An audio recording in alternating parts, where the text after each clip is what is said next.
It seems to be fine. The levels seem to be, about equal, but... Let's do this over the internet next time. Yeah. Especially because it's cold. It's very cold. And stressful outside.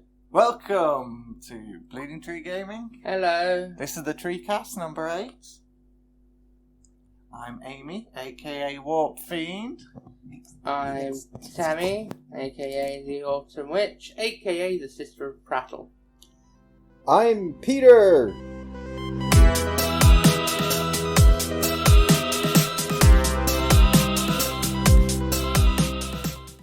Treecast is filmed in front of a captive audience of Space Marines! So for copyright reasons, you're only getting audio.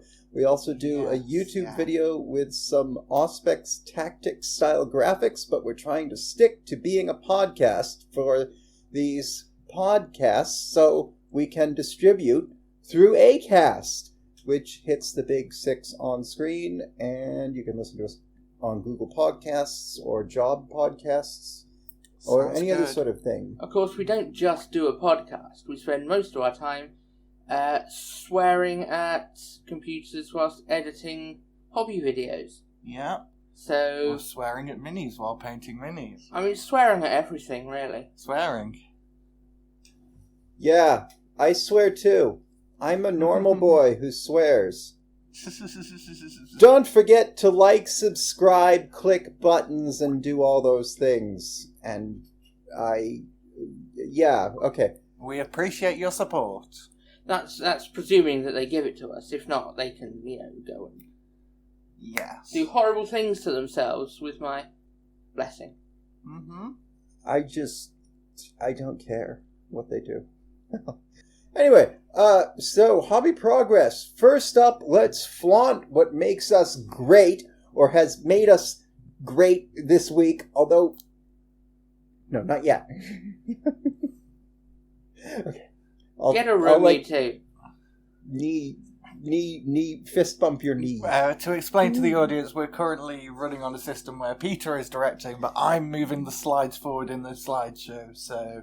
There's a bit of confusion here. There's a lot of flapping going on. But don't worry, because when I turn this all into a video, I will include the back and forth stuff for the sake of the audience's entertainment. What you need to find a gift what for things you aren't flapping. here to do is listen to us discuss audio video production. You are here to hear us talk about our hobbying.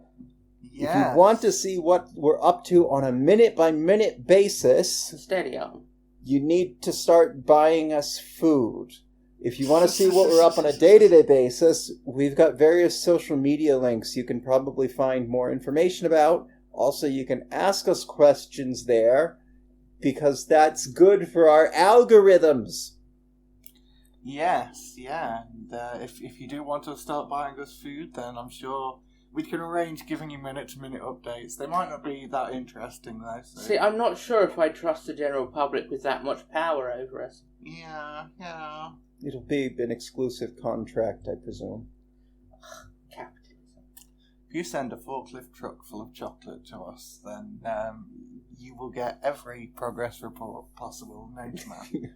If you send a forklift full of chocolate, I will send a forklift made of chocolate. Minute-by-minute updates of how horrible I'm feeling after eating a forklift full of chocolate. I can't even handle a bag of the 5 cookies from the grocery store or a tub of Ben & Jerry's anymore. I think you've had it's called a corner shop. Yes. Right, so then. So, hobby progress. I thought we'd start with Tammy. Hello. Because Tammy's just had a video out. Yes. And has nothing to say about hobby progress because she's been sweating to get this video out. And so she's just going to be sitting here thinking, this intimidation for the sake of humor isn't working on Tammy because she likes to talk. Of course I like to talk. I'm wonderful at talking. Yeah, my hobby progress has been basically trying to convert the box room in my house into an actual hobby space so I no longer monopolise the dining room. I've got some shelves in there and it's doing what shelves are supposed to do. I've put stuff on them and they haven't collapsed. It's, Nice. Marvellous what they can do these days with shelf technology. Yeah. The floor does look improved. Does it? Maybe I shouldn't be airing your laundry. Floor? Well, there's a floor under all the minis that we keep stepping over. Yes, yeah. But maybe I not shouldn't too be bad airing in here. Tammy's dirty laundry. It's not dirty laundry, it's Warhammer. so to speak. If you're getting that confused, you probably need to see I'm not someone. confused. I'm metaphorical. You don't hang Warhammer on the line. You don't go out wearing Space Marines. Imagine if you did that. You Yes, you you put your layer can. of paint on and you No. shove them in the dryer. You can get Warhammer. You can get Space Marine clothes. Yeah. But now I'm liking the idea of hanging Warhammer from a laundry line and priming it. Yeah. See, that's what I you could do. can inspire so much creativity. What in you others. need is one of those old-fashioned mangles, and just be there, like turning the handle and drying all your minis by pressing them to a flat circle. My ex had a mangle. They found it in their rented house, and the landlord didn't know it was there. They took it out, Nice. washed the dirt off. Next night, they heard a woman dragging it away in the middle of the night. Who to doesn't sell love it a for good metal, mangle story? presumably. I just love saying the word mangle. It reminds me of Neighbours in the 80s. Mm. With Mrs. Mangle. Oh, You yeah, think, yeah. why is she so sour? Was it an accident with a mangle? Mm. Did she get her nipple caught in it and not realise until it was 3/4 of the way through? Yeah. And purple. Mangles aside, it's always fun building setting up a new hobby area. It's been I don't a while know, I'm since- not enjoying it. It's more of a necessity. Okay. I'm really not built for practical things, and this is like the most practical thing I have done in solid 2.5 years. The rest of the time it's been like chocolate and misery and new Star Wars shows, which have been very good. Andor is very good. Watch Andor; it's very good. I've been told it's very good, and nobody will watch it ever because there aren't lightsabers every 5 minutes. I personally wasn't interested in because Rogue One was okay, but I just wasn't interested enough in the characters to follow it up. But I hear it's good, so I will check it out at some point.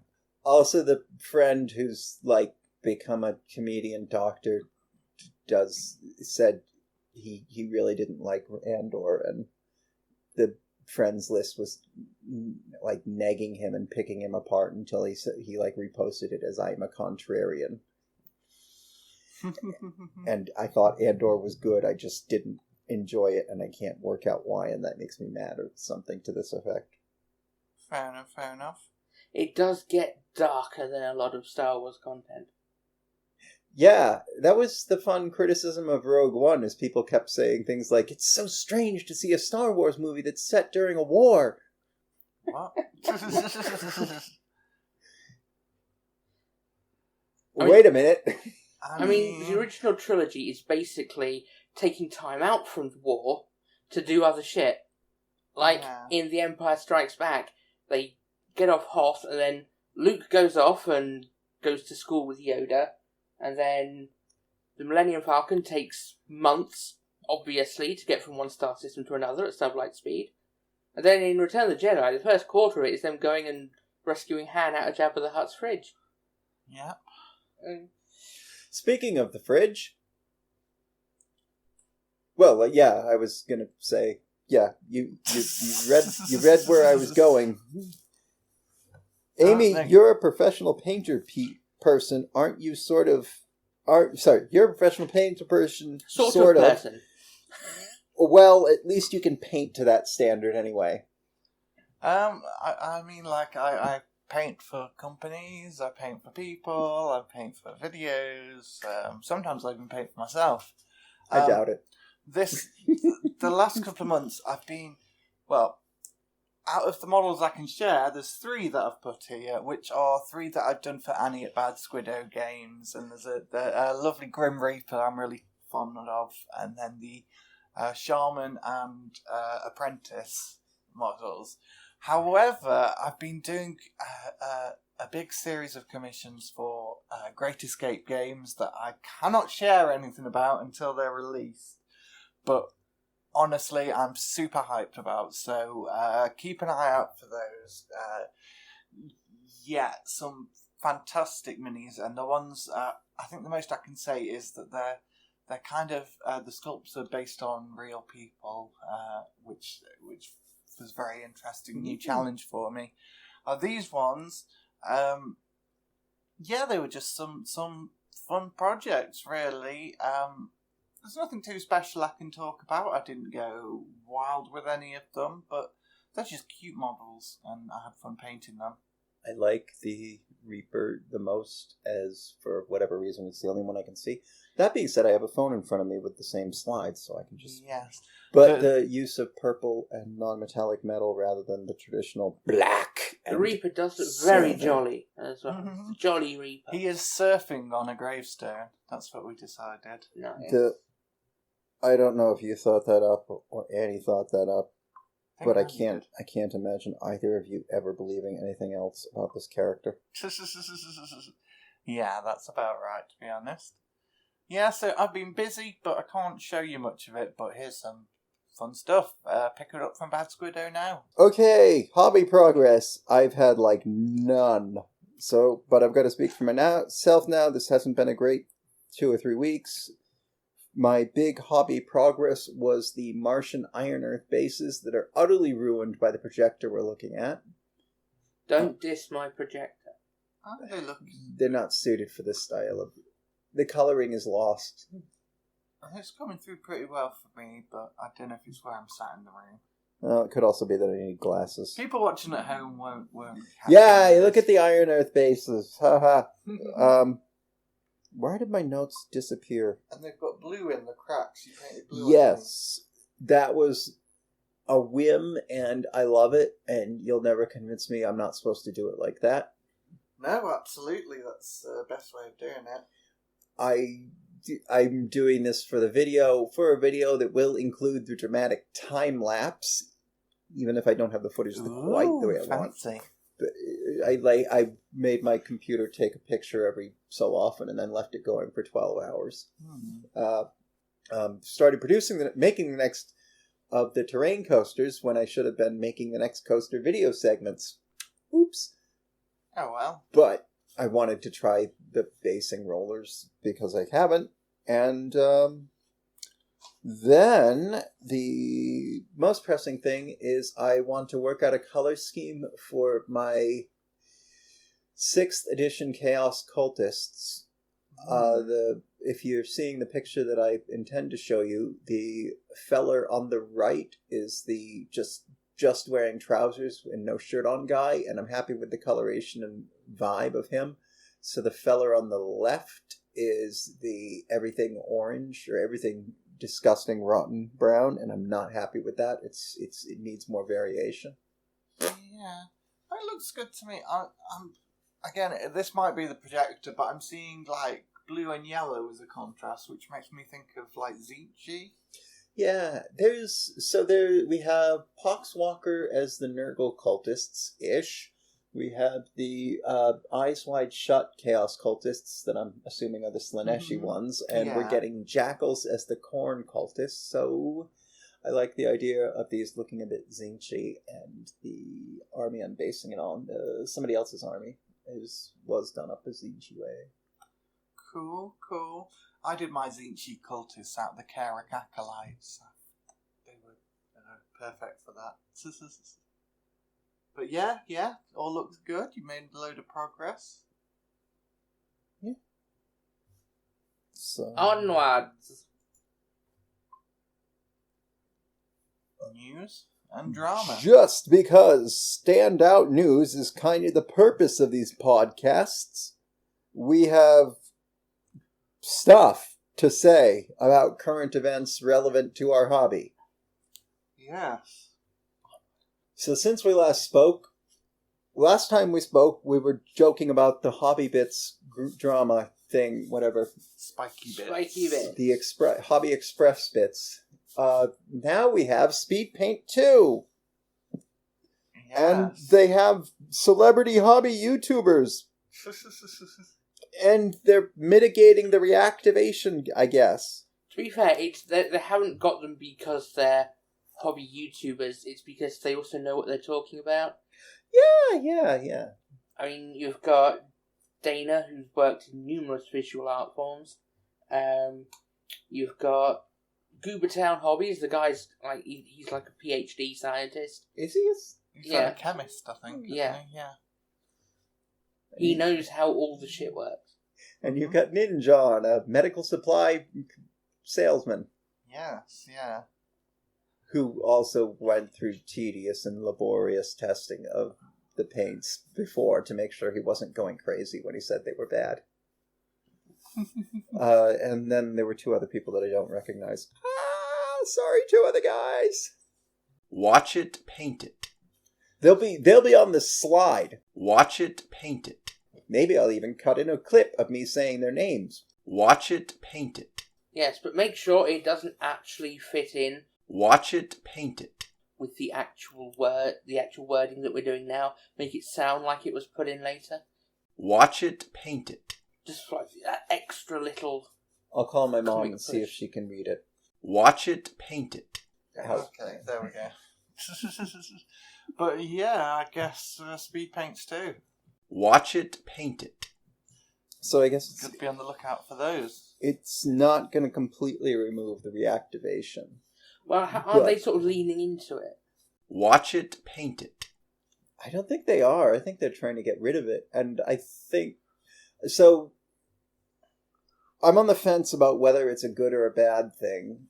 I don't agree with people's defense saying, of course it reactivates. You're not meant to use it that way, as if this is some product that's been around for decades and these are people licking super glue and wondering why they can't talk afterwards. Yeah. This was billed as like a contrast alternative, and it doesn't behave like contrast, so that is something to be surprised at. I don't think I've seen anybody saying it was billed as one coat, bad. Though, and like if you use one coat, then you've got no problem. Or you can leave it to dry for like 2 days. Exactly, yeah. I don't think anybody's actually said the reactivation is bad. Guess what clip I'm going to put up? I'm still yet to use the Army Painter one. Because we're all poor. Yeah.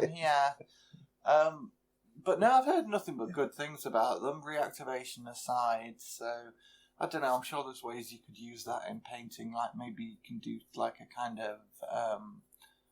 like a wet blend or something? Yeah, like a loaded brush kind of thing, only instead of a loaded brush, it's a loaded model.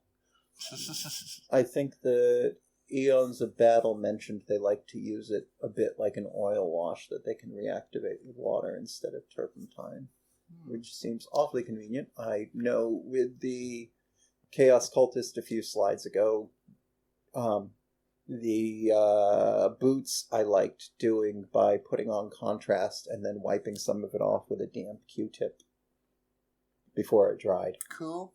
Yeah, that's a good technique. I use similar for oil washes. Yeah, no, it's the oil wash. It's the wash and wipe thing. But yeah. Oh, look, I can do it without turpentine. That's amazing. But yeah.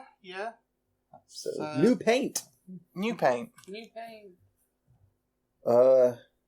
we want to talk about Twitter?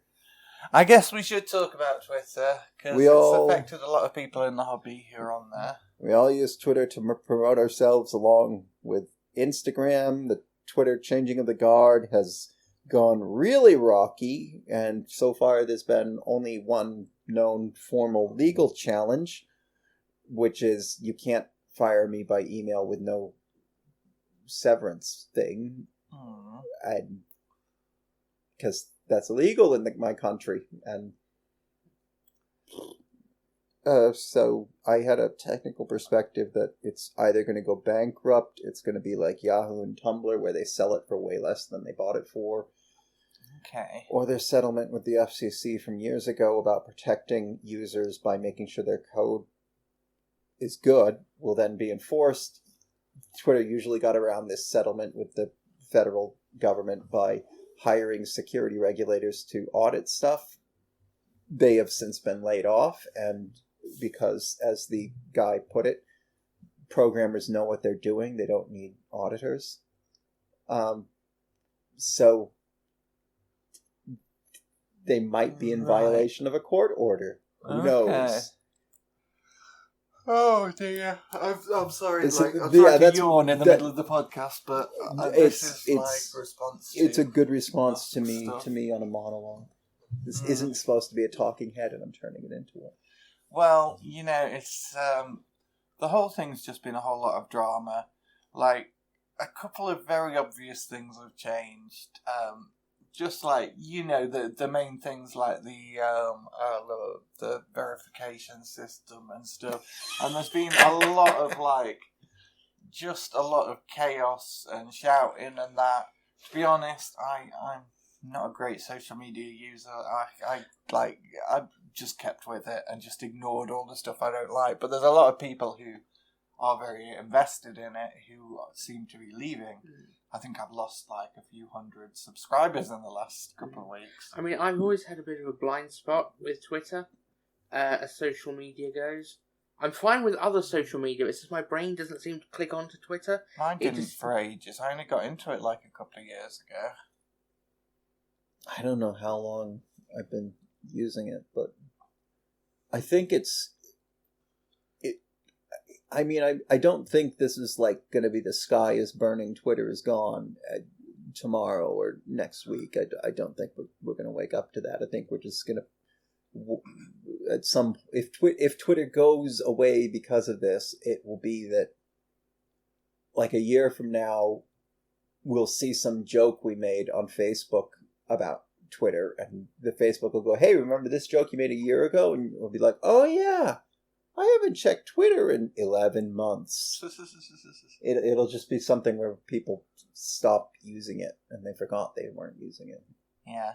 You put out a video on that was Mastodon. So Mastodon looks like some nerds looked at Twitter and said, we can do that ourselves and authenticate it at home. And Mastodon is just that. It's the home-rolled version of Twitter, just like Hotmail is an email server and Gmail is also one, and somebody somewhere has made a roll-your-own Hotmail server or roll-your-own Gmail server.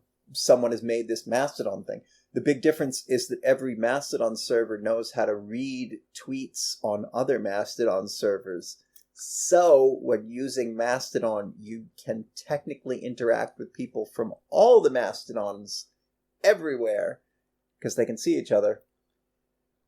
But, people use it who've just gone from Twitter to Mastodon all of a sudden don't have the years of carefully curated friends lists or the Pavlovian response of all those times they opened up Twitter and were happy about it. Yeah.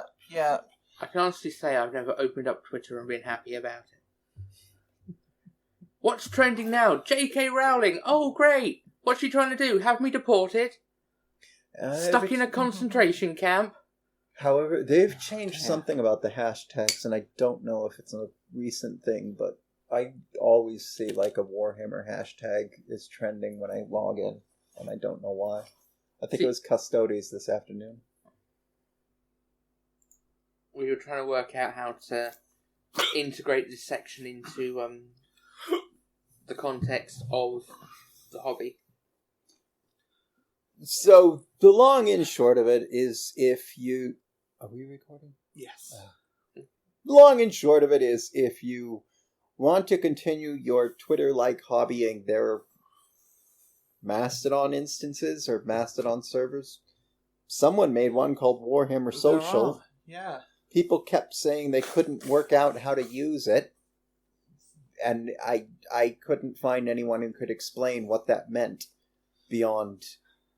You said something about it being strange and scary. Yeah, it is, though. It's like a whole new place, and you don't know what the crowd's going to be like. Except that's policy, not mechanism. That we kind of know what the crowd is like on Twitter. You're just not getting into it. You're just not used to it. Yeah, but there's no identity to it yet, and that's the thing that, like, Facebook, you know what it is. It's catch up with your friends and family. It's MySpace, but more streamlined.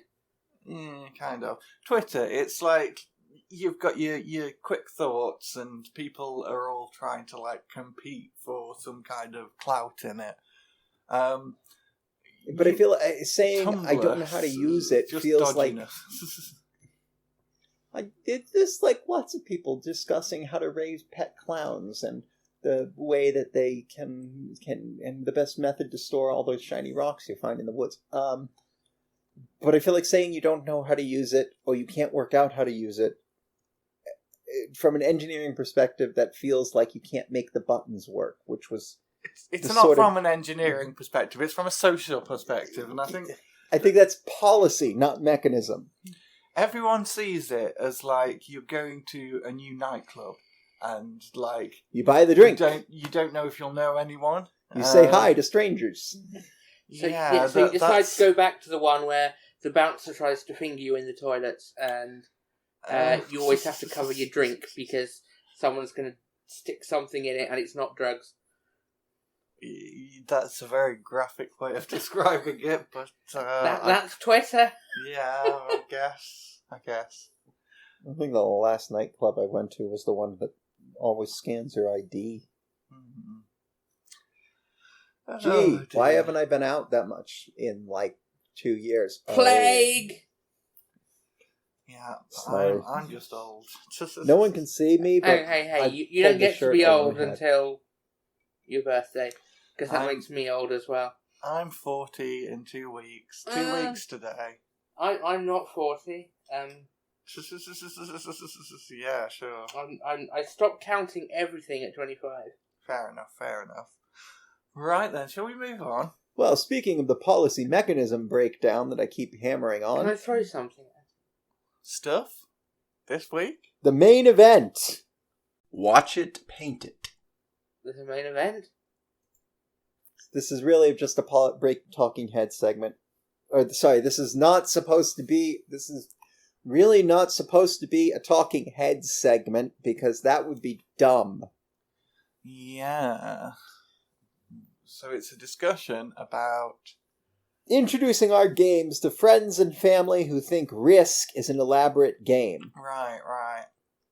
I think we all have people in our lives that are amused by our enthusiasm, and over the next few weeks or months may ask, so what's this Warhammer and how do you play it? Or, what is it that's so great about Kings of War? So... First off, no one has... none of those games have broken up families. Yeah. Monopoly is like... It's like cancer on a board game. How do I undo? Because I just deleted these notes. Oh dear. That's not good. They're still there. Oh, good. You can read them.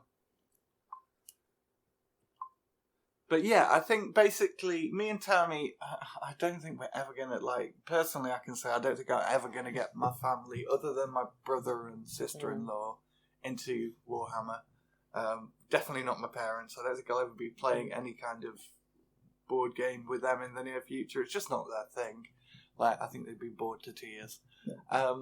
But friends certainly. I know Tammy, for instance, is a massive pusher. It's some people just need a little nudge over the edge. You get them hooked to plastic crack, and then... Well, the thing is, it started out, really, with me still wanting to paint when friends were around, and then they started asking, oh, can I paint something? And when I'd gone through all the old crappy models that I wasn't going to use, I suggested they buy their own. You say it like that, but I know you, like... It seems like every time someone's around, you're like, oh, you need to get into Warhammer. Play Warhammer with us, and then go off and buy some. Yeah, no, she doesn't say that anymore. She says you need to get into Kings of War. Yes, now it's moved to Kings of War. Yes. So I think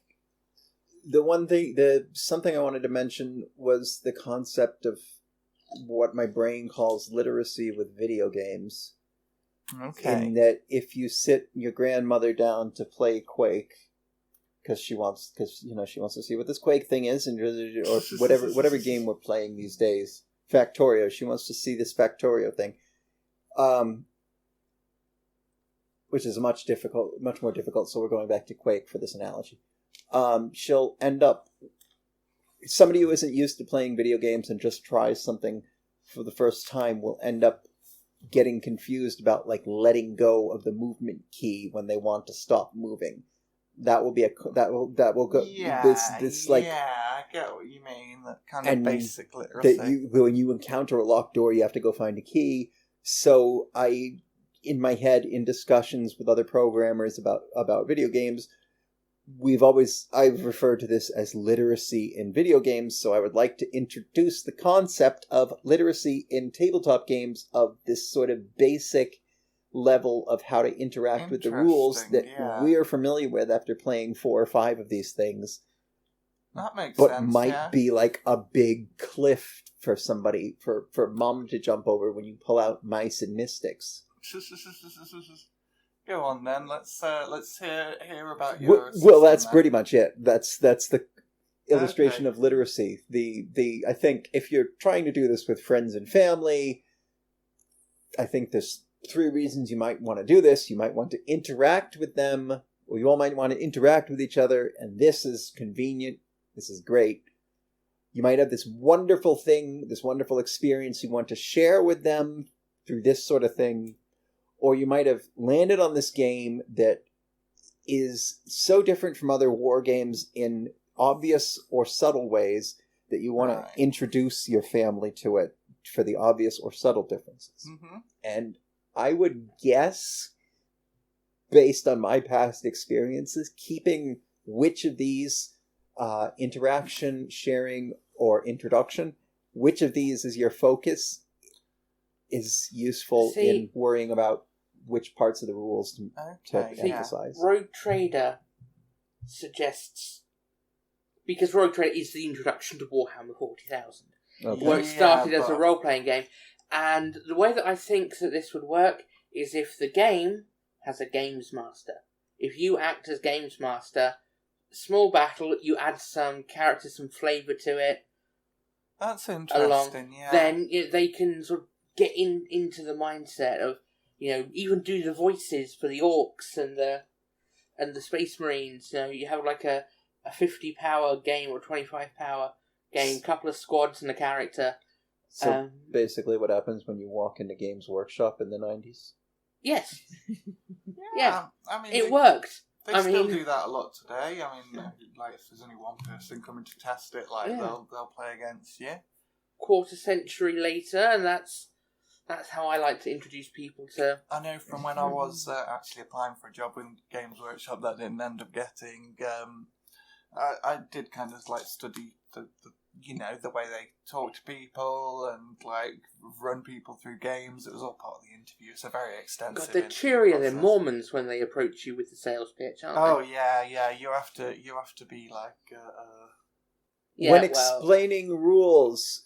When explaining something, I don't remember what now, but something in computer programming, they said, remember to separate policy and mechanism when structuring your computer programs so that you don't get the two mixed up. You don't get the mechanism of how the computer program works with the policy of user settings. However, so the whole thing with Warhammer is that it's an emotive thing.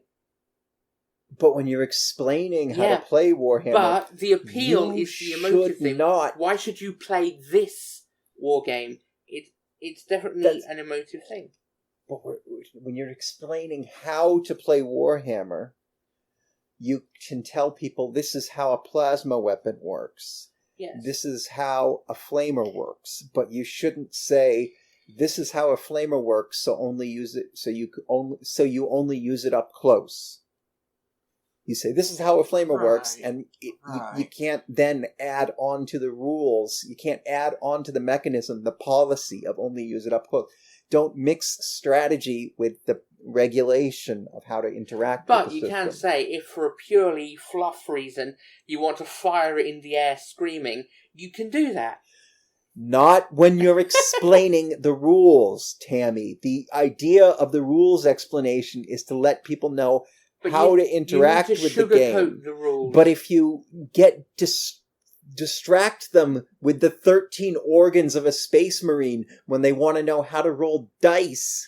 I think most people know how to roll dice, although Sasha doesn't. Well, when Sasha rolls dice, they just kind of, no matter where she throws it, it's kind of drop.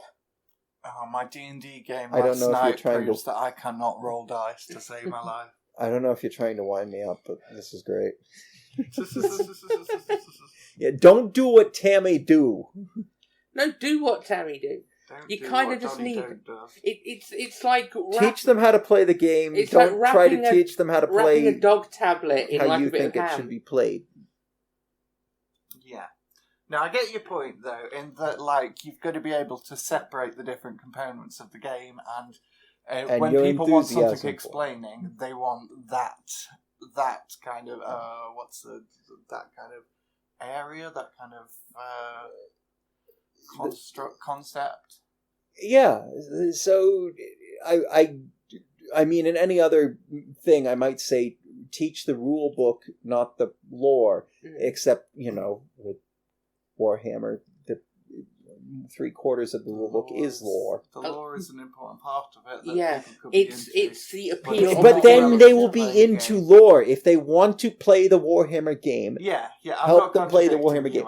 If the lore helps explain a rule, fine, but don't start with the lore and don't start with the strategies. The goal is to get them to the point where they go, okay, so this guy has an armor save, and then we roll for damage, and then he gets this completely other save, and you go, yeah, it's because even though it went through the armor, he's got extra organs and gets to go, blah! But you don't say, he's got extra organs, therefore he gets another save. No, they're like, okay. Yeah, I know what you're trying to mean, though. Like, I know what you're saying, and simplify it for the neurotypical voices. I do agree, but it's just like when you say like, "Oh, don't teach people the lore first." For a lot of people, like you do want to teach them the lore first, but in the context of a game, like your mom has heard all the lore discussions from you already. Yes, yeah. If you're teaching your mom, she's but probably it's not going like, to be interested by the lore. It's like these guys are better at shooting, so they hit on a 3. My mom says. Whereas these guys are not wearing armor, so they die automatically or whatever. You don't say roll for t-shirt save. No, because they don't know what that means. Or you sort of bring that in later, or you could even make it a joke. We call that a t-shirt save, and they will laugh because it's funny, and they were engaged with the wider wait narrative for the jokes until they get used to the idea that they have a rubbish save. Don't rush in with the jokes because that's immediately adding this extra information they have to remember along with. Because I think the joke makes it more memorable, and that sticks in your mind more. Based on the. It depends what kind of mind the person's going for, because if they've got a very I'd say no. mind, I'd say don't do it. I'd say really don't do it. Okay. Explain the bare minimum, and when they need stuff repeated, repeat it. But when they come back with, and now I have to do this rubbish save of 6 or more, and you go, yeah, it's because all you got's an armored t-shirt. But don't front load everything by hiding it in jokes and stories. It's for playing the game, you need the rules. But then you say don't as if this is a hard and fast rule. This is like your personal advice on this. It's like this, and don't talk about the moves you could have made. Are the two things for interacting with new people with games, because then everybody gets very worried about the moves they could have made, and then they can't remember which moves they did make until the next move contradict.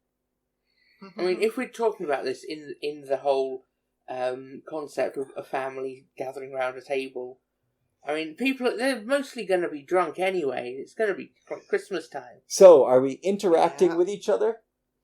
Are we sharing this experience together, or are we trying to show them what this whole thing is? Drunk at Christmas time just sounds like interact, so who cares? Yeah, I mean, the thing is, you wouldn't introduce someone with like a massively complicated army list. If they ask, I will. Just you try and stop me. Oh dear. You have, like, more than one slip disc. You can't stop me. I bloody can, you know. I've got about a solid 15 seconds of pure ferocious attack in me before my back So you're goes. saying if I run for 16, I'm safe? Yes. But then you'll be far enough away and I can just start yapping and the neighbours will think I won. Okay, well, this is getting surprisingly contentious here. I didn't think we'd have much. Well, of course it is. This This is the wargaming equivalent of sitting round and playing Monopoly. Yeah, I think. Wait. Is talking about introducing the games the equivalent of sitting around and playing Monopoly? We're saying. Are we speaking on a meta level of this? Yeah. Yes, we are disagreeing with each other, and it very may well come to blows. But yeah, I mean, a games master giving like a guiding hand and just giving a little bit, not a massive amount of info drop, but just like a little bit of flavour, so people can, the newcomers can help to conceptualise why something is the way that it is. They've got big armour, they don't die as easy.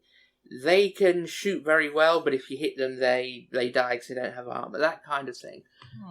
I mean, you want people to have some sort of story going on, because that's the whole thing. That's what makes this game stand out against other games. You don't get emotionally invested in your top hat playing Monopoly. So the sort of my thinking of this was for general, like anything on that shelf behind me. Yes. Not just Warhammer. Yeah, for any games like in particular, yeah, you could be right that teaching people rules, you have to teach them the rules, not the stories about the rules, and that story one time that if you take Colin hit Joe with a shovel. If you take most of those games, there's not really there's not much of a unique narrative to them. There was some variation of some other system. It's roll your dice, move your thing, or move here, pick a card, that kind of thing. But then we're talking about wargaming, which is very much different. It's not limited to a board with squares on it. It's not limited to picking up and discarding cards. Okay. And the outcome is nowhere near as randomised. There has to be elements of tactical thinking and forward planning. Wargaming outcomes are completely non-random. It just goes, I lose. Peter loses. Maybe you need to play better. Oh dear. So, yeah, I mean, I guess in terms of that, there is probably what would be the most efficient way of getting people into it. I kind of feel like, depending on your aim, that might not be always the best way to go. You don't necessarily want efficiency in the interact part of it, say. No, you might in the introduce one, because you're trying to get people to play more. Yeah. It's if they start cackling and making plans without telling you what they are, then you've won. Yeah. And they're having a good time. I like this. This is a very neurotypical thing about. Let's discuss the rules for socializing and how to min-max your. Okay, maybe the only rule is have fun and prepare to spend all the time doing whatever it is you're doing. And yes, but no, I think don't get mad if you just end up talking to each other for 4 hours straight. I think this kind of basic, in terms of actually showing someone the rules, that is very useful things to know. And we have got distracted here and kind of been a little, just had a little bit of back and forth over it. But no, there's very good points on how to introduce rules to someone. Wait, who's agitating? Is that me or you? I assume you are. Do we go on to the next slide? Are you the agitator? Should we go? Peer Yeah. review. Peer review is our attempt to you at other things to look at. What? That doesn't make sense. That I don't makes know what the hell I absolutely no wrote. grammatical sense whatsoever. Well, Peer review is where we look at stuff other people have done Yes. and talk about It's it. like when they read out I something don't Charlie's written know- in Always Sunny. I don't know if we can... I don't think I can call myself peer with any of these people. So yes, this is the latest video by Nerdforge, who are they're a channel. They're a couple, Martina and Hansi, in Norway, and they make stuff. They've got a very broad spectrum of things that they make, like PC cases that look like medieval castles, or things with dancing lights, or book bindings, or suits of armour. She made a glowing copy of Lord of the Rings. The filigree or the inlet for the logos would glow. That was great. With a battery. This video, and they've done a few of these before. They've done like fancy dioramas and such. They've done a few. There's little like infinity book nook things. She made a fridge once a while ago. Quite a while ago, she made a fridge out of like styrofoam and PC coolers or heat pumps. But so it's not just pretty crap that's made amazingly well. There's also a technical aspect to some of the work. Sorry. Before you suck all the life out of the creativity of it, the challenge for this video was to, with a budget of $10, which I'm not sure how that works out in like local currency. I've noticed a lot of YouTubers have started naming prices in US dollars, even when they're not in the US. But yeah, it was build something for $10, and it's this house that she designed, and yeah, it's essentially $10. 5 simple tools from her toolbox, and whatever she could find in the bin, and I mean, this speaks to me, my aspect of the hobbying, because you want someone to find you in the bin? Because I build shit that otherwise would go in the bin, or there are times I have actually rummaged in a bin looking for supplies or food. But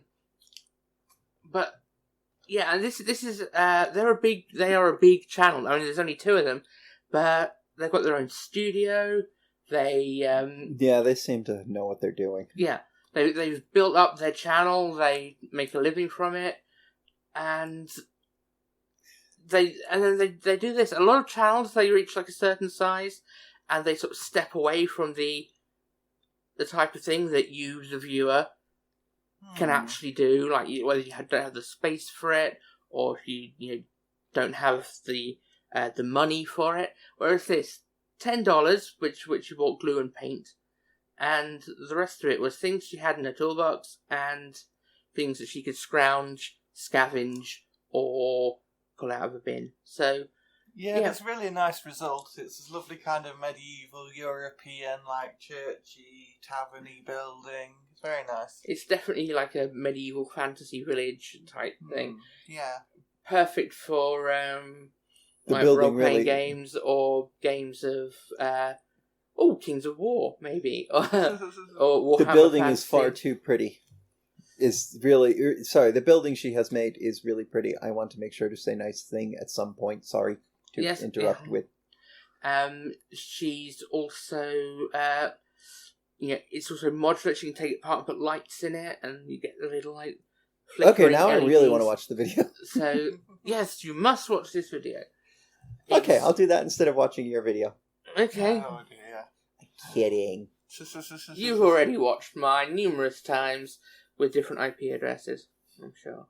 No. But thanks for reminding me, so I can feel guilty that I haven't done it in the first week. I mean, we're up to 50 views already on it, and it's We're good. Hear that, Aimee? She's chasing you. She's chasing your 1,000 views. Yeah. I mean, at Doing 50, well on that it's one. a fair way. It's still a fair way off the 1,000. I think you're up to, 1,000, like 1,600, 1,800? Yeah, if you can get to that eventually on yours, and I'll get my next one to 5k, and then we'll be set. Yeah. Anyway, this is kind of behind the curtains thing we're talking about here, so let's move on. That's very interesting, great video. And the next one's me, so I'm just going to carry on speaking. Absolutely. Mamikon, fantastic. But I've known him on Twitter for a while, been in kind of similar orbits for a while. I think some of the stuff he's been doing lately has just been absolutely fantastic. All this non-metallic metal and chrome, sky earth non-metallic metal. Is that what this is called? It looks like he's painted the reflection with the trees and the sky and the buildings. Yeah. It's beautiful. It's just sky really earth, well you said? done. Sky earth non-metallic metal. Okay. People call it a lot. It could just be like chrome non-metallic metal, but I think sky earth's a bit more. It explains it a bit more what the technique is. And you can see on the swords as well, it's just kind of next level. He's thought about, we can't really see too well on the projector we're watching on now, but if you're watching this on YouTube, you should be able to see he uses just really nice specular highlighting on the non-metallic metal. It just pushes it an extra edge. And he's just come out with a bunch of tutorials lately. He's recently started a podcast as well, so I recommend you go listen to that if you can. Fantastic painter. What's the fantastic work. Sword from? The sword is actually from the one that I did a video on for my Golden Demon entry. I thought that was familiar. I thought that was a demonette sword at first, and then when I was getting these notes ready, I saw that one of the arms was robot skeleton, and it was like... No, it's from the Dark Commune. He's been painting that recently. Yeah. Okay, so moving on. So I haven't been super with it this week, which is embarrassing because the peer review thing was, I think, my original idea to... Yeah. And I don't have a good entry, so I just want to mention these stupid little gnomes I keep seeing in obscure places and nobody talks about. So I've got the picture and it's 5 gnomes, Avenger gnomes. Gnome Avengers. One is a Hawkeye, a Thor, a Captain America with a pitchfork, an Iron Man with lawn darts, and a Hulk mooning everyone. Very cool. When I saw these, I thought this was what they were all like. I thought they were like themed like this. Then I saw who sold them, and I went poking around their website, and they're sold as like bulk infantry of gnomes, and there's a set with lawn darts, a set with gardening tools. So the guy painting them, or gal paint, the person, guy, I think it's guy. I'm pretty sure it's guy. I'm pretty sure it would have stood out in my head. Do their genitals matter? No, but the pronoun... Do they paint with them? I sure hope not. I just want to get the pronouns right because... To get a really fine tip on it to paint those ones. I need a fine tip to get the pronouns right. Anyway, so all of the Avengers characterization that has been added to these gnomes has been added by the artist. Again, the projector isn't doing the full... They are really well painted. Also, the guy who sells them sells enough of them. They could be a system for some army or something. I don't know. And the guy who sells them also has adorably, hopelessly cute goblins. Mm-hmm. They're all like little tiny Yodas in the same... They're so small. They look like less than a centimeter, maybe. Yeah. If you're listening to audio, these are... Oh, I just scrolled past it. The Tom Mason. The gnomes are the Gnome Guard, and the goblins are Goblin Menace. So, okay, I'm going to add it in voice over here. But, so he's got these guys, he's got some other... The person who sculpts the minis, it looks like they're just sculpting and selling them themselves, so in pecking order below Bad Squidoo in volume. But they And the little goblins look just cute like these. The goblins are like smooth-skinned goblins with big eyes. These gnomes are just these little noses sticking out of the little gnome conical hats, and you can't see any part of their face because they're all covered in beards. Beard, hat, and nose, and that's it. I got a friend who's quit Hobby Lobby or trying to quit Hobby Lobby. I don't think she's quit Hobby Lobby. I got a friend who's moved off to Maine to, like, brew her own maple syrup and raise dogs, chickens, and goats. And one weekend she started making little gnomes like this. So when I first started seeing these a few months ago, I thought they were hers. And then I realized... right, okay. She doesn't put Warhammer bases on them, and scrolled up and, hey, it's not her. But yeah, that's super cool. Really like that. I hope that wasn't too long for I've got nothing. No. Well, I think that's closing up for now. I'm off on holiday tomorrow. We're free, you're free, and most importantly for the audience, they're free. I, on the other hand, am very expensive. Oh. Remember to follow us for more hobby content every Monday. That's online, like not in the street. Yes, don't follow us if you pass us in the street. Come and say hi. But please don't follow me here. You may get hit with a stick if you approach from an awkward angle. I've got my whippy sticks! I won't have a stick to hit anyone because I'm somewhere tall-ish, so carrying sticks gets me in trouble. I don't think we're going to do another podcast this year. No. There won't be one, at least there won't be one coming out this year. Yeah. It may have to 2023 be, the next time we talk to you on one of these, for the people who we are talking to.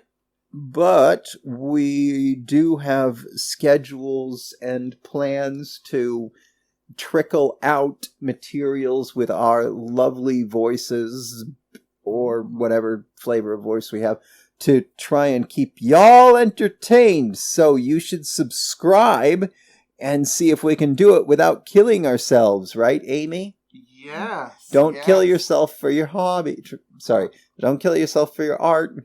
The way you say that is as if, like, I've just had a suicide attempt or something, which I'd like to reiterate that I haven't. So no, you just nearly... I just suffered some health... Resin poison! Resin poison, and then, like, chronic, I guess, like, posture pain was causing a lot of my headaches, so... Aimee was turning into a hunchback. Yes, here's one of those things, like, make sure, like, check your neck tension when you're painting. Check your elbows, check your neck tension. I feel like I'm really an old car that just needs a bunch of work doing on it, like... So it's at this point I realize that's a posture device you're wearing around your neck, not like a shark stuffy you're just holding for comfort. No, this is a posture device I've got on my neck to just stop my neck bending, because when it does, a nerve gets trapped, and then I get massive headaches and all kinds of things that are not good.